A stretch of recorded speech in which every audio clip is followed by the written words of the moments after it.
Bonjour à toutes et à tous, je m'appelle Fabrice Gzil, je suis directeur adjoint de l'Espace Éthique Île-de-France. On vous accueille au CUM cette année pour cette journée scientifique. Elle intervient dans le cadre de la journée mondiale Alzheimer en ce 21 septembre et c'est aussi le lancement de notre université d'été qui commencera dans un autre format à l'Acropolis demain.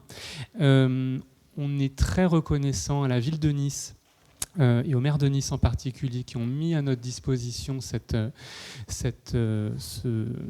lieu magnifique dans lequel on vous accueille. Je vois que Pascal Ferralis arrive, je la salue.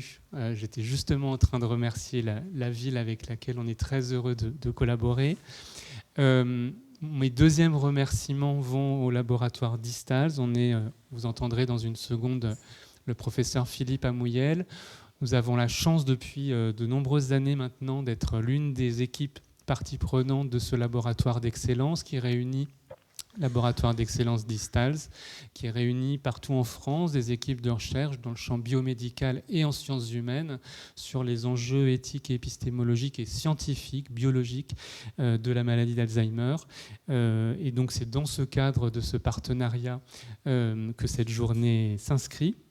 Je salue Philippe Amouyel qui prendra la parole tout de suite.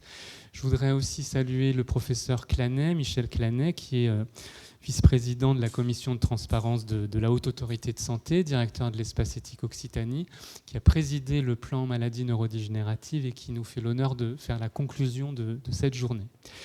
Et puis je vais être très bref, je vais remercier aussi toute l'équipe organisatrice et notamment Paul Louvel-Dubuc qui est à ma droite, qui a œuvré depuis de nombreux mois avec toute l'équipe de l'Espace Éthique pour vous proposer ce programme avec 4 tables rondes très différentes et vous aurez des temps d'échange assez longs. On a aménagé des temps d'échange assez longs pour qu'il puisse y avoir des discussions à la fois sur les aspects scientifiques, épistémologiques et éthiques. Donc merci beaucoup Paul Lou et à toute l'équipe. Je vous souhaite une excellente journée et je cède immédiatement la parole au professeur Amouyel. Bonjour mesdames, messieurs, chers collègues, je voudrais remercier Fabrice Gzil et Paul Lou qui ont organisé cette journée. Alors c'est une journée importante dans la mesure où ça va faire 10 ans que ce laboratoire d'excellence existe et c'est un des fruits de ce qu'on ce qu'on appelle toujours les programmes d'investissement d'avenir qui ont misé des sommes importantes qui nous ont permis d'avancer significativement dans le domaine de la recherche et dont je crois votre dernière table ronde sur les figures de l'ignorance dans le champ de la maladie d'Alzheimer pourra faire un objet de discussion.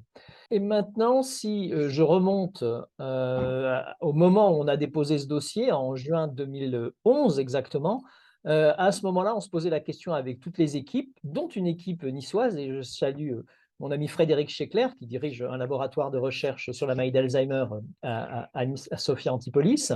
On s'est posé des questions en particulier sur l'évolution des traitements et des essais cliniques dans la maladie d'Alzheimer. L'idée était que pour traiter efficacement la maladie d'Alzheimer, et vous y reviendrez certainement dans la séance suivante, il est nécessaire de ne pas attendre que la maladie ait trop évolué pour avoir encore un certain nombre de neurones et de fonctions cognitives présentes. Donc ça suppose de donner des traitements à des gens qui sont très en amont de la maladie ou des symptômes, voire ne le savent pas. Et ça nous posait une question importante. Donc, j'ai appelé à l'époque mon ami Emmanuel Hirsch, qui m'a gentiment expliqué qu'il ne me donnerait pas la réponse, mais qui pourrait m'aider à penser à ce qu'on pourrait faire. Et c'est à ce moment-là qu'est née l'idée de mettre en place une équipe spécialement dédiée à l'éthique, à l'épistémologie, à la sociologie, pour justement nous aider dans la progression de nos recherches sur la maladie d'Alzheimer. Alors, vous allez avoir une journée absolument remarquable et je regrette profondément de ne pas être là, parce que comme vous le savez, c'est le 21 septembre et j'ai pas mal de sollicitations actuellement sur Paris et sur l'île. Mais en revanche, je voudrais juste faire un petit point sur ce programme qui est absolument remarquable parce qu'en fait, il va traiter de toutes les questions dont on a essayé de s'occuper au cours des 10 dernières années. La première, c'est les médicaments. C'est quand même l'enjeu. Tout le monde cherche un médicament et en particulier, un a été commercialisé en juin 2021 qui s'appelle l'aducanumab, commercialisé sous le terme Adulem. Vous en discuterez largement, mais je crois que la grande question qu'il faut se poser, c'est on a tous besoin des traitements. Les traitements sont un enjeu, mais je pense qu'on ne peut pas mettre en place des traitements à n'importe quel prix. Et là encore, c'est le patient, le bénéfice du patient et de la famille qui doit être au cœur de la réflexion de l'utilisation et de la mise sur le marché de nouveaux traitements.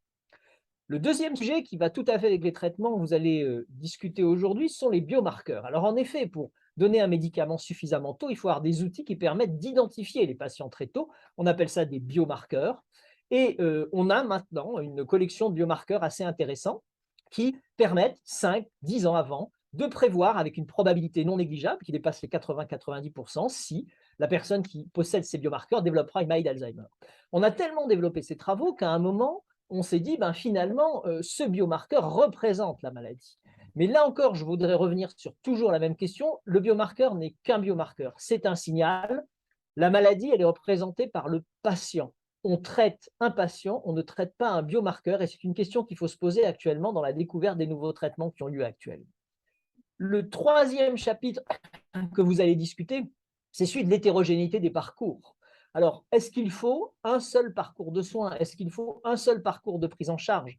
C'est une maladie qui met 20 à 30 ans à évoluer, qui est très diverse. Vous savez qu'il existe à peu près 1 million de patients aujourd'hui. Ces patients sont dans des familles, dans des organisations, dans des villes, dans des réseaux sociaux, tous différents. Alors, un seul parcours ou peut-être des parcours adaptés. On parle aujourd'hui de médecine de précision avec des appareils ultra sophistiqués. On vous dit quel est le bon traitement pour vous. Eh bien, il n'y a pas de raison qu'on ne puisse pas faire ça dans le cadre du parcours Alzheimer pour savoir quel est le bon parcours pour vous, même si c'est un sujet qui est extrêmement complexe. Enfin, vous terminerez avec une discussion qui est extrêmement importante qui va concerner pourquoi est-ce qu'on n'avance pas assez vite, pourquoi est-ce qu'on ignore certains champs de la maladie. En effet, vous allez voir des questions de financement, des questions de chapelle, de chercheurs, mais je pense qu'il faut toujours revenir sur la notion qui est importante. Et aujourd'hui, elle prend, depuis à peu près une quinzaine d'années, dans la recherche, une place extrêmement importante, c'est la participation des patients, du public et des familles dans la recherche. C'est un enjeu essentiel que moi j'ai découvert il y a maintenant 8 ans dans le cadre d'une réunion que j'avais sur le Conseil mondial de la démence, dans lequel on a des patients au sein du conseil, et les États-Unis, un laboratoire américain avait produit un médicament qui semblait actif, mais qui a brutalement été arrêté parce que 3 hépatites fulminantes ont été diagnostiquées.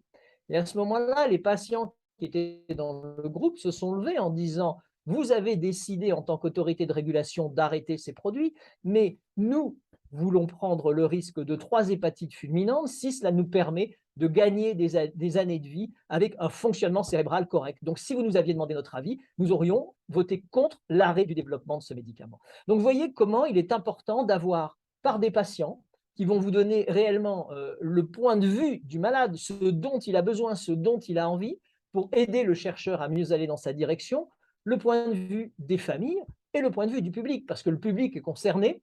Vous savez que le plus puissant facteur de risque aujourd'hui de la maladie d'Alzheimer, c'est l'âge. La bonne nouvelle, c'est qu'on vit tous beaucoup plus longtemps. La moins bonne, c'est qu'il va falloir réellement faire attention à nos fonctions cognitives.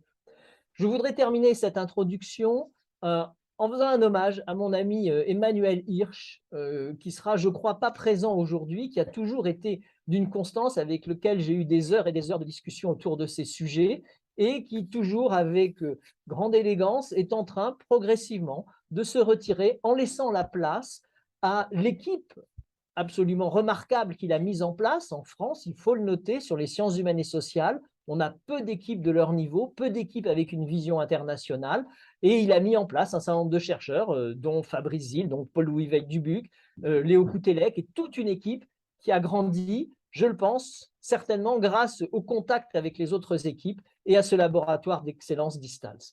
Je vous remercie et je vous souhaite la meilleure réunion possible, dont je sais qu'elle sera passionnante.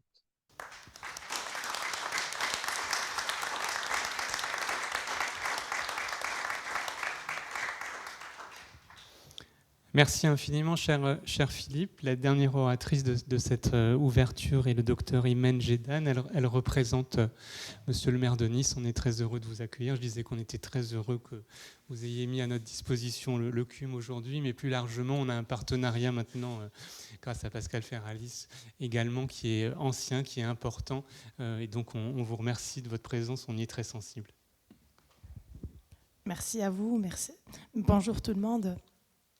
Je suis présente aujourd'hui parmi vous en représentation de Monsieur le maire, que j'excuse et qui n'a pas pu être parmi nous, et à l'occasion de votre journée donc, scientifique sur les questions d'éthique liées au diagnostic et au traitement de la maladie d'Alzheimer. Avec 1,2 million de malades en France et 225 000 cas chaque année, cette maladie est un véritable fléau qui pourrait d'ici 2050 toucher 2,2 millions de personnes. Elle constitue une double épreuve, à la fois pour les malades, mais aussi pour leurs proches, leurs familles, leurs aidants. Elle plonge ceux qui sont confrontés dans une nouvelle temporalité, avec des pertes successives qui modifient leur rapport au monde et à leur entourage. Avec l'apparition de la démence, la relation à l'autre, plus qu'un appui, devient essentielle dans les tâches les plus simples au quotidien. Pour les proches, la disparition progressive de l'esprit, qui constitue l'essence même d'un être, est un véritable traumatisme qui s'ajoute aux difficultés que connaissent tous les aidants. C'est pourquoi le traitement de la maladie d'Alzheimer est un enjeu essentiel de notre siècle, dans lequel la ville de Nice et la métropole de Nice-Côte d'Azur prennent toute leur place. Il est de notre devoir d'élus de relever ce challenge qui est le défi du vieillissement cognitif et de favoriser l'émergence d'une société accueillante, inclusive et solidaire. C'est pourquoi, sous l'impulsion de M. Christian Estrosi, maire de la ville de Nice, la ville de Nice est devenue un territoire pionnier dans le champ de la lutte contre les maladies neurodégénératives. En premier lieu, nous soutenons de manière financière et logistique l'association France Alzheimer 06 qui fait un travail formidable auprès des malades et de leurs aidants. Nous avons également souhaité proposer des solutions concrètes aux personnes malades et à leurs familles pour leur apporter davantage de sérénité.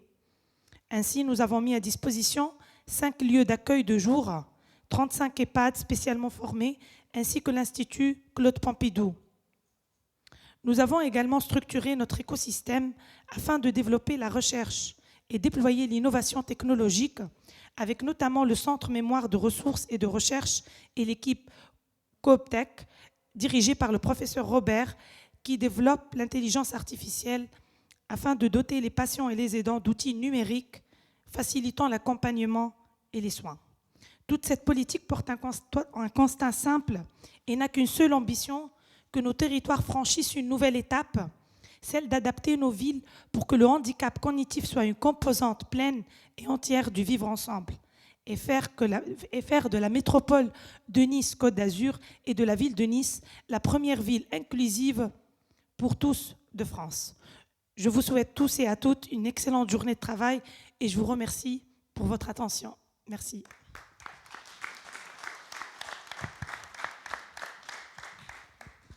Merci beaucoup, docteur. C'est la fin de cette séquence d'ouverture. Je donne la parole à Paul Loup qui va vous présenter la journée.